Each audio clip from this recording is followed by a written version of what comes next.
Hoje nós estamos começando mais um estudo da Palavra de Deus.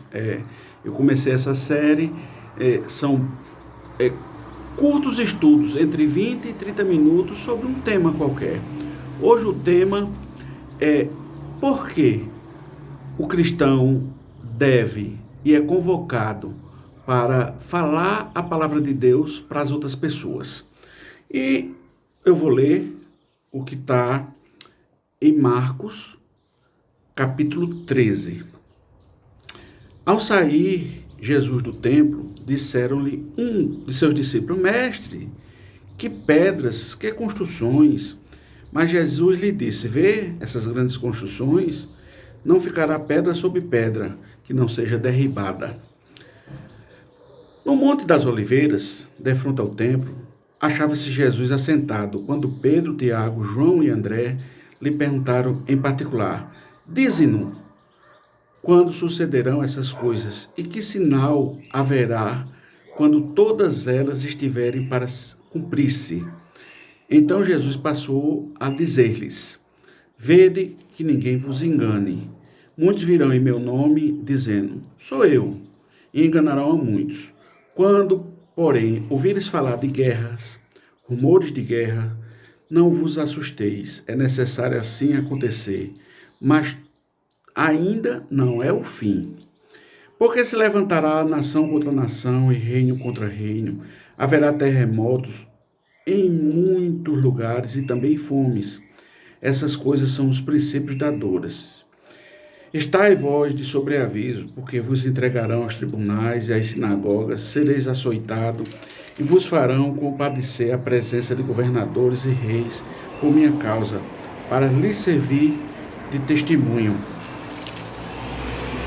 Mas é necessário que, primeiro, o Evangelho seja pregado em todas as nações. Bom, minha gente, essa palavra de Marcos é muito interessante. Nós, os seres humanos, sobretudo acho que 200 depois de Cristo, que a gente colocou subtítulos na Bíblia, está enumerado como o sermão profético, a destruição do templo e o princípio das dores.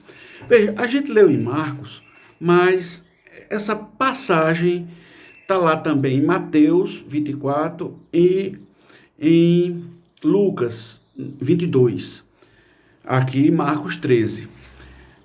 Por que eles estão nos três evangelhos? Porque são sinóticos. O que são evangelhos sinóticos?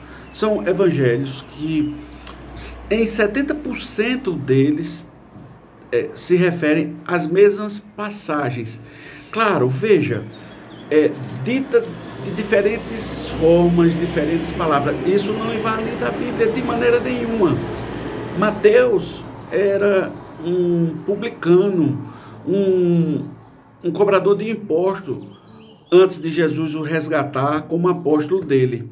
Então, para Mateus ser um cobrador de imposto naquela época, ele precisava falar italiano, ele precisava falar grego, porque tinha a língua universal era o inglês da época de Jesus, e falava o hebreu. Então, no mínimo, Mateus falava 3 línguas e sabia matemática de maneira rápida, né? Marcos era sobrinho de Barnabé, era um jovem que aprendeu muito de Barnabé e de Paulo, mas era possivelmente, não era apóstolo, mas era possivelmente um dos seguidores, um dos 70 que seguiam Jesus. E Lucas médico, um médico que o linguajar de Lucas é outro, ele tem um cuidado mais com as pessoas, tanto que é no Evangelho de Lucas, nessa mesma passagem, só que lá é capítulo 22, ele fala que haverá pestes, porque Lucas era médico. Então, veja, se você for lá em Mateus, a gente trata o mesmo assunto. No capítulo 24 de Mateus é este, mas no 23, Jesus tem uma conversa séria com os fariseus. Ele diz 12 vezes: ai de vós, fariseus, que são assim, assim, assim. Ai de vós, fariseus. Ai de vós, fariseus. É nessa passagem que Jesus diz assim: vocês parecem ser pouco caiados, pintados por fora, caiados por fora, mas por dentro não sabem de nada, tão podres. É nessa passagem. E logo na sequência, Jesus sai da sinagoga. E é engraçado, sabe? É engraçado porque aí tem o relato dos três praticamente igual. Que os apóstolos viram para Jesus e dizem assim: Senhor, olha como é bonito o templo, olha as pedras. É engraçado, sabe? Porque é uma tentativa, me parece assim, os apóstolos estavam querendo consolar Jesus. Jesus acabou de ter uma reunião tensa, tá falando com os fariseus, sabe? E os apóstolos inocentemente dizem assim: tá vendo que coisa bonita? E é relatado nos 3 evangelhos. Jesus disse assim: olha, tá vendo essa construção bonita aí? Não vai ficar nada. Vai ser destruído. O templo vai ser destruído. E se cumpre, sabe? Tanto fisicamente como espiritualmente. Tá? Porque 40 anos depois, mais ou menos na 70 depois de Cristo, o templo de Jerusalém é totalmente devastado, sabe? E espiritualmente, porque na verdade, apesar de ter se cumprido fisicamente, Jesus estava falando ali de algo espiritual. Ele ia morrer por nós e em 3 dias ia refazer o templo. Não ia ficar pedra sobre pedra.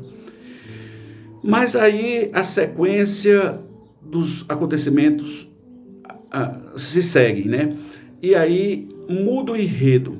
Jesus já se encontra no Monte das Oliveiras e os 4 apóstolos mais achegados dele, 4 ex-pescadores, André, Pedro, Tiago e João. Os 4, eles vão e perguntam: Jesus, quais são os sinais? Em Marcos, que a gente leu, só diz assim: quais são os sinais para que tudo aconteça?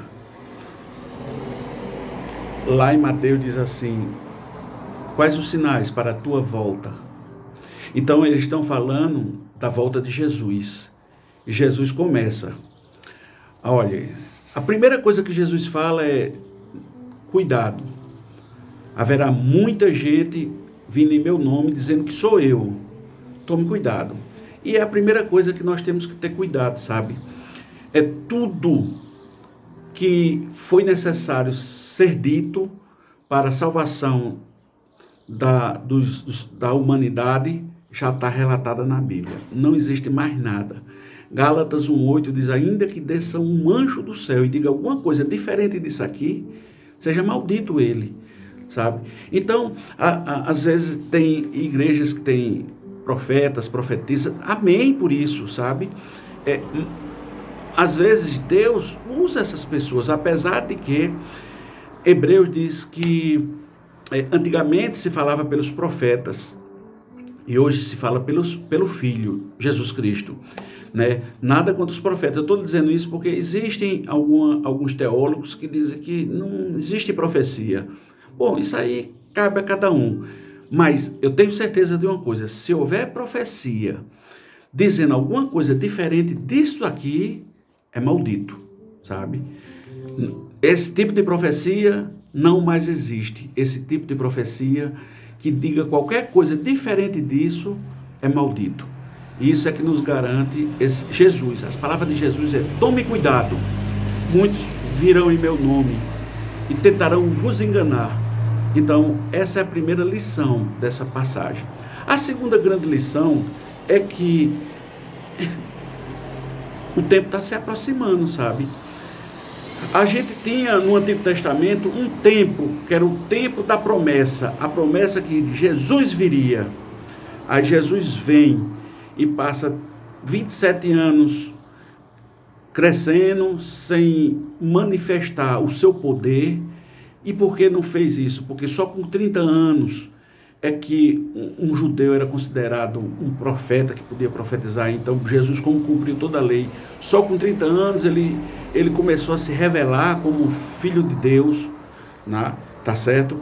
Então ele passou esse tempo conosco, mais 3 anos com os apóstolos, mais ou menos 33 anos. Depois, então, o tempo da vinda de Jesus, os 33 anos de Jesus conosco, e Jesus morre por nós e envia o Espírito Santo. E aí começa, então, a contar o tempo que será o tempo da volta de Jesus. É nesse tempo que a gente vive.